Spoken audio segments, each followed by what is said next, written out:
The snow fell in slow, deliberate flakes, thick enough to blur the edges of the pines that surrounded the cabin. Every sound was muffled, the creak of old wood, the distant caw of a raven, even the laughter of the small boy sitting on the porch. His name was Eli. 6 years old, gap-toothed and bright-eyed, he pushed a small wooden car across the frozen boards, making soft, vroom, noises under his breath. Inside, through the frost-blurred window, his mother was pacing. Clara Hayes had been up since before dawn, her heart caught somewhere between fear and hope.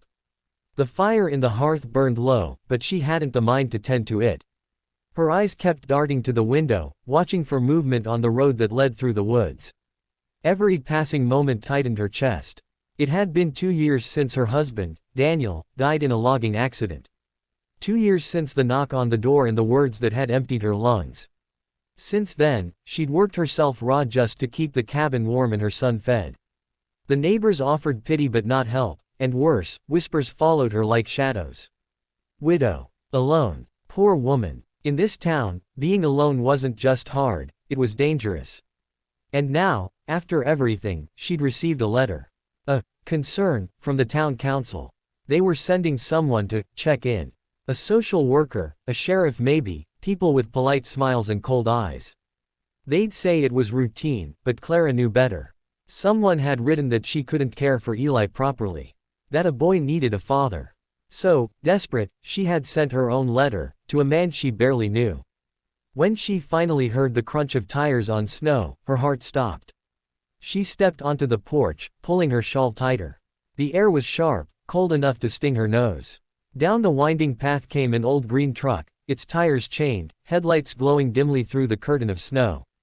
The engine idled for a moment, then went quiet. The door opened, and out stepped a man who looked like he had been carved from the forest itself. Broad shoulders beneath a thick flannel jacket, hair unkempt, beard full, eyes the color of smoke. He was tall, taller than any man Clara had ever met, and he carried with him the smell of pine and cold earth. He walked toward her with a steady, unhurried stride, his boots crunching in the snow. "Morning," he said simply, his voice low and rough-edged, as though it had spent years echoing through trees instead of rooms. "Morning," Clara replied, her voice smaller than she wanted it to be. "Roads near frozen," he said, glancing at the cabin. "Didn't think anyone lived this far out anymore." "We do," she said, managing a faint smile. "Barely." He nodded once. His eyes softened when they fell on Eli, still sitting on the porch steps, watching him with curiosity. "That your boy?" "Yes." "Eli." The child grinned up at him. "You're big," he said. The man's mouth twitched, almost a smile. "That's what the trees say too." Eli laughed, and for a brief, blessed moment, the tension in Clara's chest loosened. But only for a moment. She glanced toward the road again. The snow was falling heavier now, but any minute, that car would appear, the one carrying the people who would decide whether she was a fit mother. She felt sick thinking about it. Then she looked back at the man, this stranger who had agreed, through a hastily written letter, to come. "Mr. Carver," she began, her voice trembling. I'm sorry for asking something like this. It's not fair, I know. But I didn't know who else to turn to." He shifted his weight, silent, listening. "They're coming from town," she said. "Officials. They think Eli needs a father. If they don't see one, if they don't think I can provide," her throat closed. "They might take him from me." Luke Carver didn't speak for a long time. His jaw worked as though he were biting down on something invisible. He looked at the small boy again, then back at her. "And you want me to pretend?" "Yes," she whispered. "Just for today. Please." The wind whistled softly between the trees. Somewhere, a branch cracked under the weight of snow. "I know it's a lot to ask," Clara said quickly, words tumbling out. "You don't owe us anything. You barely know us. But people respect you, Luke. You're the kind of man they listen to. If you stand beside me, they'll believe we're a family." He said nothing for several seconds. His gaze moved past her shoulder, to the cabin, its worn steps, the sagging roof, the single pair of boots by the door. His own life wasn't much different. Solitude, silence, an old ache that never really healed. He had buried his wife years ago, under a tall pine that still leaned toward her grave whenever the wind blew from the west. Since then, he'd kept to himself, choosing the company of trees over people. But now, looking at Clara's trembling hands, and the boy's small figure bundled in wool, something inside him shifted, something that had been frozen a long time. He nodded once. All right. Clara blinked, not sure she'd heard him right. You'll do it. I said I would. She exhaled, shaky with relief. Thank you. Thank you so much. Before he could answer, the distant rumble of another engine reached them. Clara turned. Down the snowy path, a black car appeared, its tires hissing softly on the frozen road. Her pulse quickened. They're here. Luke stepped closer to her, his height almost blocking the wind. What do you need me to do? Just stand beside me, she said, trying to steady her hands. Act natural. He nodded once. Natural. The car stopped, and two figures stepped out, a woman in a neat gray coat with a clipboard and a man in uniform. They smiled, the kind of polite smile that didn't touch their eyes. Mrs. Hayes, the woman said. Clara nodded. Yes, this is my husband, Luke Hayes. Luke extended his hand. Ma'am. His voice was calm, solid, believable. The woman shook it, smiling faintly. And this must be your son, Eli. Eli puffed out his chest. Yes, ma'am. My papa cuts trees bigger than this house. The woman chuckled softly. Is that so? Clara's heart thudded. She could barely breathe as they followed the pair into the cabin. They looked around, making notes. Luke stood near the fireplace, answering their questions with quiet confidence. When asked about the winter, he spoke of firewood and hunting. When asked about money, he spoke of hard work and trade. He didn't embellish, didn't overdo it, just spoke like a man who belonged there. And strangely, he did. The small room felt different with him in it, safer, warmer, even though the fire had gone low. Clara found herself stealing glances at him, at the way he stood tall but gentle, the way Eli leaned against his leg as if he'd always been there. After what felt like hours, the woman closed her notebook and smiled. Well, everything seems in order. You're doing a fine job here, Mr. and Mrs. Hayes. Clara nodded, her voice trembling. Thank you. When the car finally disappeared down the road, the silence of the forest returned. She sagged against the wall, weak with relief. Luke stood by the door, hands in his pockets. You saved us, she whispered. He looked at her quietly. It's nothing. But she knew it wasn't nothing. And when Eli ran to him, grabbing his hand, looking up with innocent eyes and asking, You'll come back, right, Papa? Luke didn't know what to say. He just looked at Clara, and something deep, quiet, and certain passed between them. For the first time in a long while, neither of them felt alone. The snow that had once buried the woods was gone now, leaving behind the rich smell of damp earth and pine. Spring had come early to Willow Creek, and with it, a new kind of warmth that seeped through the cracks of the small cabin and into Clara Hayes's chest. She stood by the window, her hands wrapped around a chipped mug, watching the scene unfolding outside. Eli was in the yard, his laughter carrying through the open window. He was crouched beside a fallen log, carving something with his small pocketknife. Beside him, Luke Carver knelt, his large hands guiding the boy's smaller ones. The lumberjack's deep voice was calm, steady, teaching rather than correcting.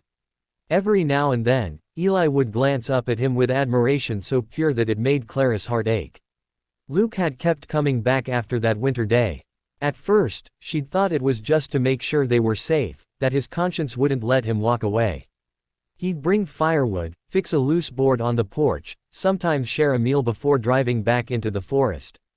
But weeks turned into months, and those visits became part of their rhythm. There was no arrangement, no promise, just an unspoken understanding that his presence belonged. Clara took a sip of her tea, her fingers trembling slightly. Watching him with her son felt dangerous, not because he had done anything wrong, but because it felt right in a way that terrified her. For 2 years, she had built her life on endurance, not hope. Hope was fragile, it cracked too easily. But Luke, he was steady, grounded. The kind of man who said little but meant everything he said. She saw him pick up the carving knife and shape the wood with practiced precision. Eli's eyes followed every movement. Luke's beard caught the sunlight when he turned his head, and for a moment, Clara forgot how to breathe. Later, when the sky began to blush with the color of evening, Eli came running inside, holding the finished carving in his hands, a small wooden bird with outstretched wings. Look, Mama, he beamed. Luke helped me make it fly. She smiled, running her thumb over the smooth edges. It's beautiful, sweetheart. Eli grinned proudly. He says I've got good hands for a lumberjack. Does he now? She said softly, glancing toward the door. Luke was still outside, stacking the last of the chopped wood. His sleeves were rolled up, forearms dusted with sawdust. There was a quiet grace to the way he moved, the kind of strength that didn't need to prove itself. When Eli finally went to bed, the cabin fell into that peaceful hush that only comes after a long day. Clara stepped onto the porch, where Luke sat sharpening his axe under the fading light. The rhythmic scrape of metal against stone filled the silence between them. You don't have to keep doing this, she said after a while. Her voice was soft but steady. He didn't look up. Doing what? Coming here. Fixing things. Chopping wood. Teaching Eli. She hesitated. You've already done more than enough. He paused, then continued sharpening. Maybe I want to. She folded her arms, leaning against the railing. Luke, you're a good man. You've got your own life to live. I don't want you feeling stuck here because of some favor you did me months ago. That made him stop. He lifted his eyes to hers, the last of the sunlight catching the steel gray in them. Is that what you think this is? A favor? Her breath caught. Isn't it? He set the axe aside and stood, the boards creaking beneath his boots. When he spoke, his voice was quiet, but there was a weight to it that made her pulse quicken. It started as one, but it hasn't felt that way for a long time. She couldn't look at him. Luke, you asked me to pretend, he said. That day, when you needed me to stand beside you. And I did. I told myself it was just for one afternoon. But when I drove back to my cabin, it felt emptier than it ever had before. The breeze moved gently through the trees, carrying the faint scent of pine and earth. Clara's heart pounded so hard she could hear it. You don't mean that. He took a slow step closer. I do. She finally looked up. The space between them was small now, her breath mingling with his. Luke, I've already lost one man I loved to those woods. I can't. I'm not asking you to lose me, he said softly. I'm asking you to let me stay.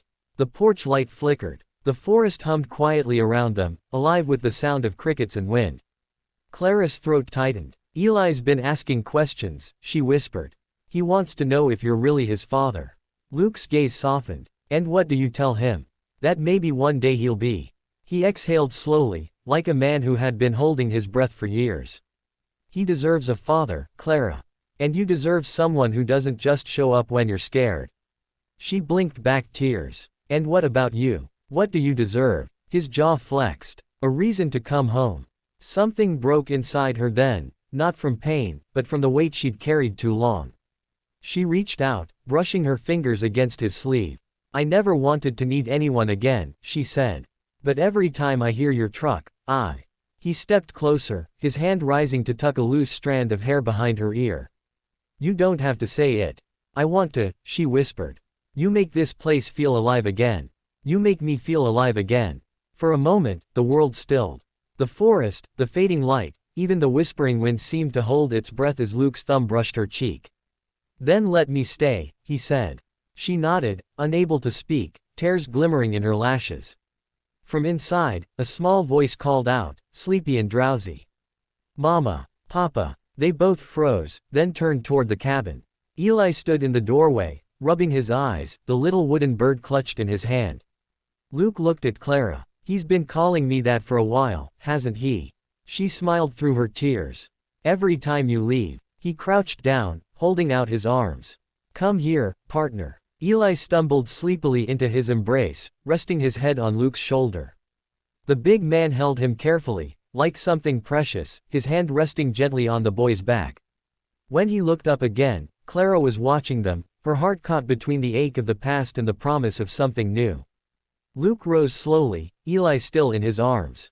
Guess I'll stay for breakfast, he murmured, a small smile tugging at his lips. Clara laughed softly, wiping her eyes. You'd better. He'll never forgive you if you don't. The stars began to appear one by one above the treetops. Inside the cabin, the fire burned low, but its light was steady, filling every corner with quiet warmth. As Luke carried Eli back inside, Clara followed, closing the door behind them. For the first time in years, the sound of it shutting didn't feel like loneliness, it felt like belonging. And when she looked at the man who had once been a stranger, she realized that pretending had built something real. Not a lie, not a fantasy, but a home. Outside, the woods whispered softly, their branches swaying in approval. The lonely lumberjack who had once chosen silence now had two voices calling his name, and he knew, deep down, he'd never go back to being alone.